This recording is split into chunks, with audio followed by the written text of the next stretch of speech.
Монгол Ардын намын дарга, улсын хурлын дарга, учрал дарга танай нам удирдах зөвлөлөөрөө хилэлцээд сайдан завгүй үед улсын хурлын чуулганд асуултанд хариулдаг их л чухал ажил албан тушаал гэж хэлээд 16 сайд төмөлсөө. Одоо энэ түгээмэл тархацтай ашигт малтамлын тухай хуулийн нэмэлт өөрчлөлтийг улсын хурлын гишүүн өргөн бариад хилэлцээд явъя гэхээр тэнцээ биелав сайд болж харахгүй байна. Уул уурхайн сайд чинь чалга байна. Бөөн зардал чирэгдэл болоод анхар төр бий болгож байгаа томилсон дэд сайд чинь чалга байна. Энэ дээр та улсын хурлын дарга гэдэг зарчмынхаа байр суурин дээр байж байгаад нэг жоохон хариуцлагатай байхгүй бол сүүлдээ нэг хилцээний дарга орж ирээд ахлах мэрэгчлэлтэй орж ирээд улсын хуралд чинь асуулт хариултанд хариулах чинь гэдгийг нэг анхаарад өгөөч.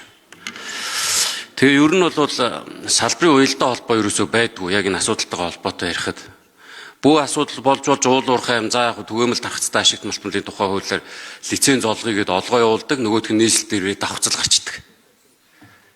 Ямар ч уялдаа холбоо байдгүй.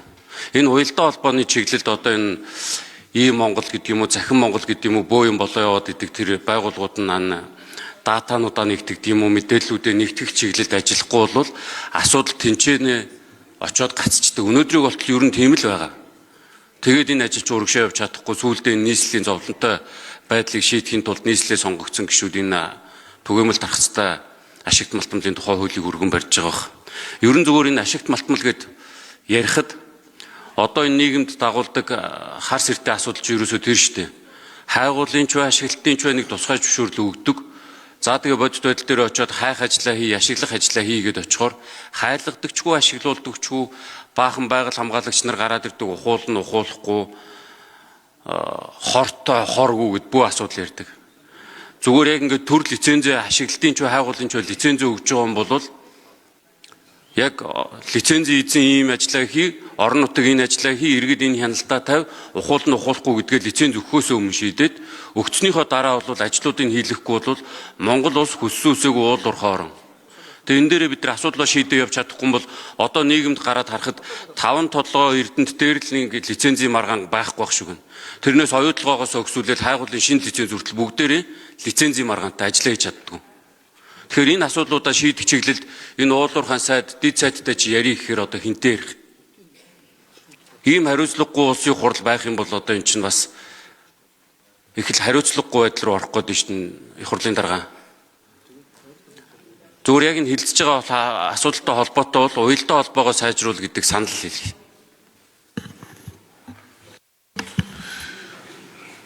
За Цогтбаатар гишүүнээ энэ их хурлын гишүүн Алдарч Авхлангийн санаачилсан хууль байнгын ороогоор энэ хууль орохдоо за тус ажлын хэсэгт одоо төрийн захиргааны төв байгууллагаас холбогдох байгууллагаас ямар албан тушаалтуудыг оруулах вэ гэдгээр нэр өгж байгаа шүү дээ. Тийм биз дээ хамгийн газрынхаа.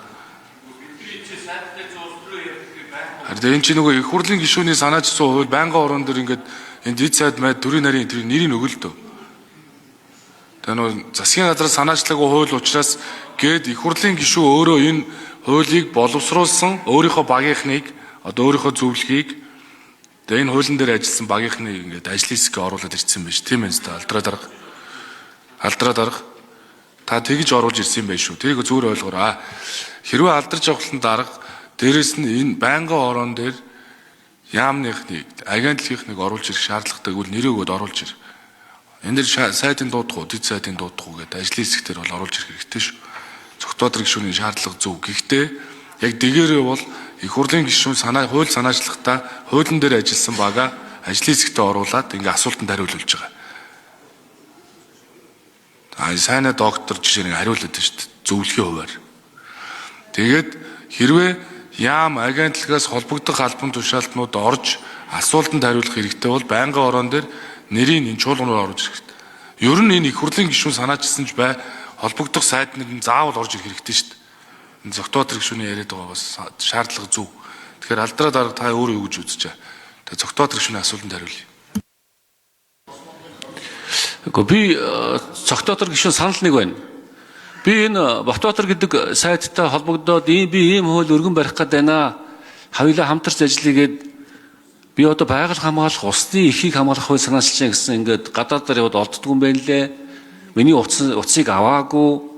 мессежинд би нэг гадаад үнээс хариу өгсөн. Би бараг байгаль орчин сайдын ажил хийсэн сая. Хэсэг хугацаанд энэ хуулийг хийх гэж. Тэгээ энэ хүн ер нь олдоогүй шүү надад. Би зөвхөн шулуухан хэлчихэ.